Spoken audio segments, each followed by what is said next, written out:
नमस्कार साथियों, मैं प्रज्ञानंद फिर से आप सबों के बीच उपस्थित हुआ हूं। हम लोग पढ़ रहे थे मंगलम पाठ। क्या पढ़ रहे थे हम लोग? मंगलम पाठ पढ़ रहे थे। उसी में हमने 3 श्लोक पढ़ने का बहुत अच्छे से प्रयास किया था। आप सबों के बीच हम आज चौथा श्लोक लेकर के आए हैं और चौथा श्लोक है मेरे प्यारे बच्चे कि यथा यथा नद्यः स्यन्दमाना समुद्रे स्त्वं यथा नद्यः स्यन्दमानाः समुद्रे। और देखिए यहां पे अवग्रह चिन्ह है। कौन सा चिन्ह है? इसको अवग्रह चिन्ह कहा जाता है। तो इसका उच्चारण जो होता है ये आ की तरह उच्चारण करते हैं। कैसे पढ़ेंगे कि यथा नद्यः स्यन्दमानाः समुद्रे, स्यन्दमाना समुद्रे तक रुकेंगे और फिर उसके बाद क्या पढ़ेंगे? अस्तम। क्या पढ़ेंगे? अस्तम। फिर से पढ़ते हैं हम लोग, यथा नद्यः स्यन्दमानाः समुद्रे अस्तम गच्छन्ति नाम रूपे विहाय। अस्तम गच्छन्ति नाम रूपे विहाय, है ना। यथा नद्यः स्यन्दमानाः समुद्रे अस्तम गच्छन्ति नाम रूपे विहाय। ठीक है। अब दूसरी बात, ये पहली पंक्ति थी, है ना। अब दूसरी पंक्ति कैसे पढ़ेंगे? कि दूसरी पंक्ति बहुत आसान है, बहुत आसान है कि तथा विद्वान। क्या पढ़ेंगे? तथा विद्वान नाम रूपाद विमुक्तः, तथा विद्वान नाम रूपाद विमुक्तः परात् परम पुरुष मुपैति दिव्यम। है ना साथियों, आपको समझ आ रहा है या नहीं आ रहा है? देखिए फिर से पढ़िए इसको, क्या लिखा हुआ है कि तथा विद्वान नाम रूपाद विमुक्तः परात् परम पुरुष मुपैति दिव्यम। हम लोग इसको पढ़ने का प्रयास करेंगे, है ना। अच्छे से पढ़िएगा, एक बार और हम आपको पढ़ने के लिए सिखाते हैं। देखिए इसको पढ़ेंगे, क्या पढ़ेंगे? तथा यथा, इसको क्या पढ़ेंगे? यथा। इसको क्या पढ़ेंगे? नद्यः। इसको क्या पढ़ेंगे? स्यन्दमानाः।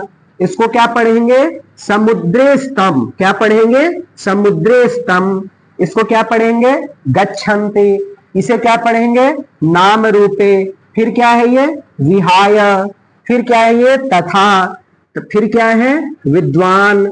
ये क्या है? नाम रूपात। ये क्या है? विमुक्तः। ये क्या है? परात् परम। ये क्या है? पुरुष मुपैति। ये क्या है? दिव्यम। है ना। इस प्रकार हम लोग इसको पढ़ने का अभ्यास करेंगे। चलिए पढ़ते हैं हम लोग। यथा नद्यः स्यन्दमानाः समुद्रे अस्तम गच्छन्ति नाम रूपे विहाय तथा विद्वान नाम रूपाद् विमुक्तः परात् परम पुरुष मुपैति दिव्यम। यथा नद्यः स्यन्दमानाः समुद्रे स्तम गच्छन्ति नाम रूपे विहाय तथा विद्वान नाम रूपाद् विमुक्तः परात् परम पुरुष मुपैति दिव्यम। बस आप अभ्यास करिएगा, अच्छे से आप सीख जाइएगा। अब इसके अर्थ की तरफ हम लोग बढ़ते हैं। अर्थ है कि जैसे बहती हुई नदियां अपना नाम और रूप छोड़कर, क्या छोड़कर मेरे प्यारे बच्चों? नाम और रूप छोड़कर। क्या छोड़कर? नाम और रूप को छोड़कर समुद्र में मिल जाती हैं। कहां मिल जाती हैं? समुद्र में मिल जाती हैं। जैसे जिस प्रकार, कहने का तात्पर्य है कि जिस प्रकार नदियां अपने नाम और रूप को छोड़ करके समुद्र में मिल जाती हैं, तो उसी प्रकार विद्वान होते हैं। विद्वान भी कैसे होते हैं? विद्वान भी कैसे होते हैं? उसी प्रकार होते हैं। कैसे होते हैं? विद्वान भी नदियों के समान होते हैं। किसके समान होते हैं? नदियों के समान होते हैं। विद्वान व्यक्ति नाम और रूप के बंधनों से मुक्त होकर परम दिव्य पुरुष को प्राप्त करता है। इस श्लोक का यही अर्थ है। हम एक बार में आपको यही समझाना चाहते हैं कि जिस प्रकार मेरे प्यारे बच्चों नदियां अपने नाम और रूप को छोड़ करके समुद्र में मिल जाती हैं, विद्वान भी वैसे ही होते हैं।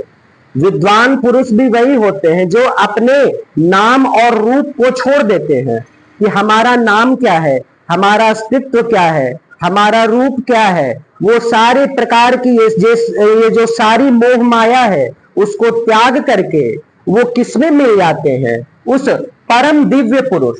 परम दिव्य पुरुष कौन है? परम दिव्य पुरुष हमारे भगवान है, हमारे ईश्वर ही हैं जो परम दिव्य पुरुष हैं।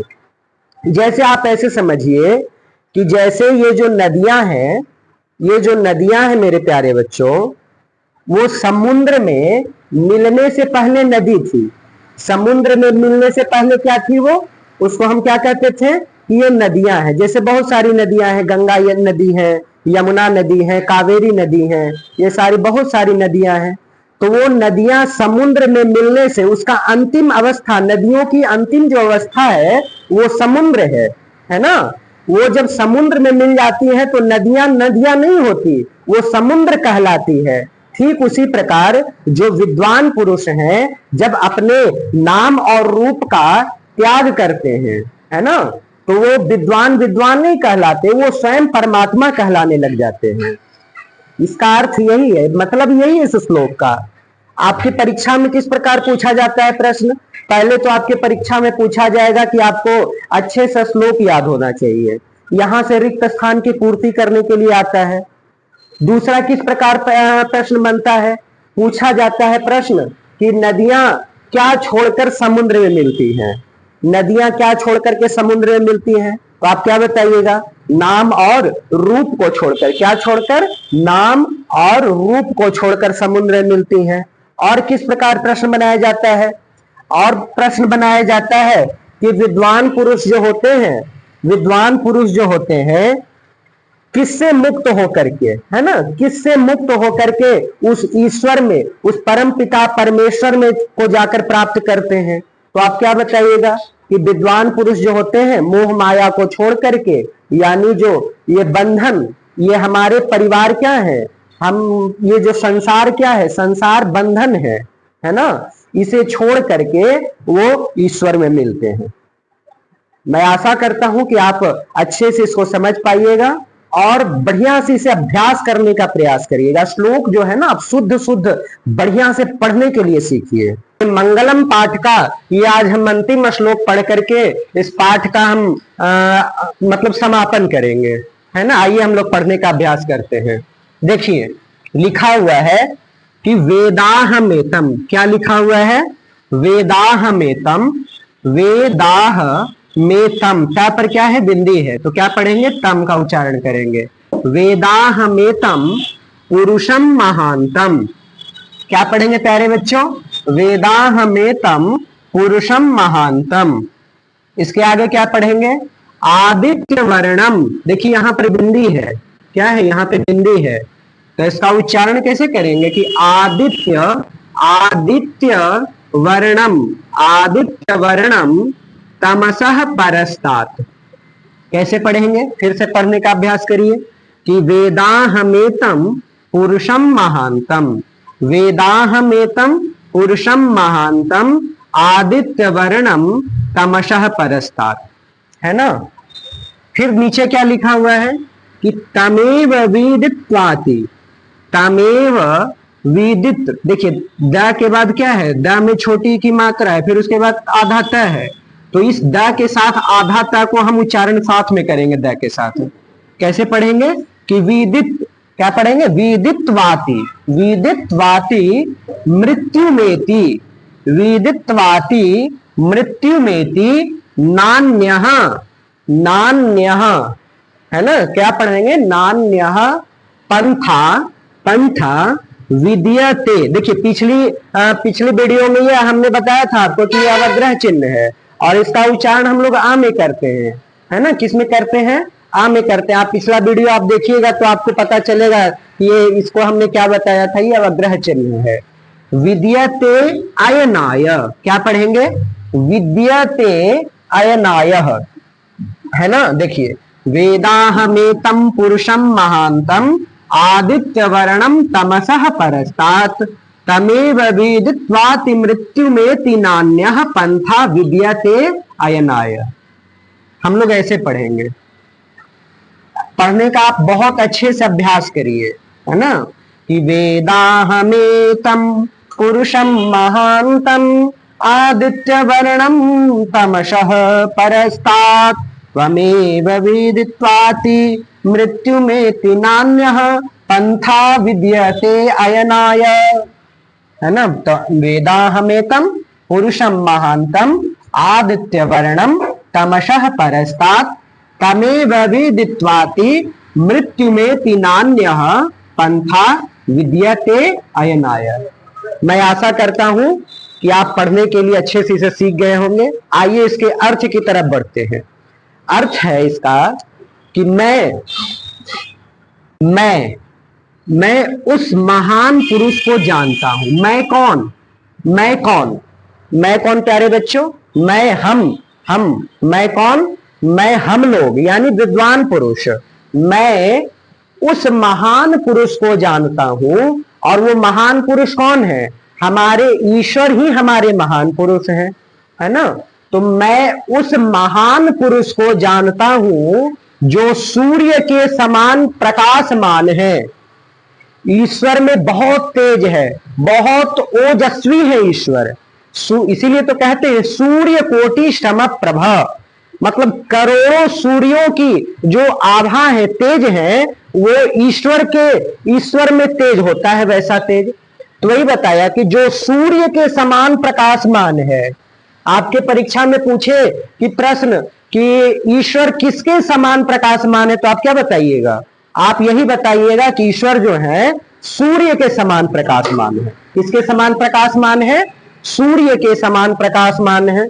अब आगे देखिए, अब आगे आप यह देखिए कि और अंधकार रूपी और अज्ञान रूपी, क्षमा करिएगा, यह क्या लिखा हुआ है? अज्ञान रूपी अंधकार से परे है ना। ईश्वर कैसे है? तो ईश्वर में ज्ञान है ना। वो अज्ञानी नहीं है। ईश्वर कैसे है? ज्ञानी है, महान ज्ञानी है। उनके जैसा कोई ज्ञानी हो ही नहीं सकता। हम लोग तो मूर्ख हैं, है ना। हम लोग क्या है? हम लोग थोड़ा सा पढ़ लेते हैं तो यही समझते हैं अपने आप में अहंकार आ जाता है। हम लोग यही समझते हैं कि हमने तो बहुत तरक्की कर ली, हमने बहुत ज्ञान प्राप्त कर लिया, हमारे सामने तो कोई है ही नहीं। लेकिन ऐसी बात नहीं है मेरे प्यारे बच्चों। ईश्वर जो है वो अज्ञान रूपी अंधकार से परे है। यानी ईश्वर जो है, ईश्वर में बहुत ज्ञान है, ईश्वर बहुत विद्वान है, बहुत संपन्न है ना। और क्या है उसके आगे क्या लिखा हुआ है कि उसी को जानकर, है ना, किसको जानकर? ईश्वर को जानकर। किसको जानकर? ईश्वर को जानकर मनुष्य मृत्यु पर विजय प्राप्त करता है। अगर आपको मृत्यु पर विजय प्राप्त करना है तो आपको सबसे पहले ईश्वर को समझना पड़ेगा। हम लोग जो मनुष्य हैं, हम लोग तुच्छ मनुष्य बहुत डरते हैं, है ना, कि हमको बहुत डर लगता है कि हम मर जाएंगे। लेकिन सत्य यही है, मृत्यु ही अंतिम अवस्था है जीवन की। मृत्यु के बाद कुछ बचता नहीं है। जो सत्य है उससे हमें कभी घबराना नहीं चाहिए। तो यही कहा गया श्लोक में कि उसी को जानकर मनुष्य मृत्यु पर विजय प्राप्त करता है। वो विद्वान जो पुरुष होते हैं ना, वो मृत्यु से घबराते नहीं है। वो जानते हैं कि एक न एक दिन हमारी मृत्यु होगी। जो सत्य है उससे डरना क्या है। आगे क्या लिखा हुआ है कि मोक्ष, है ना, क्या? मोक्ष प्राप्त करने का अन्य कोई मार्ग नहीं है। मोक्ष प्राप्त करने का कोई अन्य मार्ग नहीं है।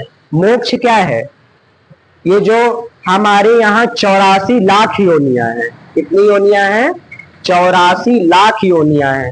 जैसे आप कुत्ते को देखते होंगे, है ना, घोड़ा को देखते होंगे, सूअर को देखते होंगे, मच्छर को देखते होंगे, इसी प्रकार ये योनियां हैं। और ये जो 84 लाख योनियां पार करके जो मनुष्य मनुष्य घर में उसका जन्म होता है। तो वही बताया गया कि मोक्ष प्राप्त करने का अन्य कोई दूसरा मार्ग नहीं है, यानी हम इस जन्म और जन्मांतर के चक्कर से मुक्त हो जाएं, यही तो मोक्ष है ना। मोक्ष क्या है कि हमें बार बार जन्म लेना और बार बार मृत्यु लेना, मृत्यु ना हो हमारी। ये तो सत्य है कि जिसका जन्म होगा उसकी मृत्यु तो निश्चित है। तो हम जन्म और मृत्यु के चक्कर से मुक्त हो जाएं, यही मोक्ष है। एक बार आप यही श्लोक का अर्थ यही समझिए, श्लोक में यही बताया गया कि मैं उस महान पुरुष को जानता हूं, है ना। किसको जानता हूं? तो यानी ईश्वर को जानता हूं। ईश्वर कैसे हैं? तो ईश्वर सूर्य के समान है ना, सूर्य के समान प्रकाशमान है। और क्या है कि उसी को जानकर, है ना, ईश्वर को हम जान जाएंगे तो मृत्यु पर विजय प्राप्त करेंगे। और ईश्वर को जानेंगे, हम ईश्वर को समझ पाएंगे, उनकी भक्ति करेंगे, उनकी पूजा करेंगे, आराधना करेंगे, है ना। तो हम मोक्ष की भी प्राप्ति हमें होगी। मैं आशा करता हूं कि आपने बहुत अच्छे से इसे समझने का प्रयास किया होगा और हमने भी समझाने का पूरा प्रयास किया। अब ये जो चैप्टर है मेरे प्यारे बच्चों, ये चैप्टर जो है समाप्त हो गया है। अब इसके बाद हम आपको इसका जो ऑब्जेक्टिव प्रश्न होता है वो ऑब्जेक्टिव प्रश्न आपको करवाएंगे। और विश्वास मानिए कि जो ऑब्जेक्टिव प्रश्न हम आपको करवाएंगे सीधे जाकर परीक्षा में वो लड़ेगा, एकदम लड़ेगा, उससे फालतू कुछ आ ही नहीं सकता। ये आपसे मेरा वादा है ना। इसके बाद हम नेक्स्ट वीडियो आपको देंगे ऑब्जेक्टिव का, उसे आप बढ़िया से अभ्यास करिएगा। लेकिन इस ऑब्जेक्टिव को पढ़ने से पहले आप जो हमने ये जो 5 वीडियो बनाया है श्लोक का, उसे आप अभ्यास करिएगा, तब आप ऑब्जेक्टिव करिएगा तो आप उसे बहुत अच्छे से समझ पाएंगे। धन्यवाद।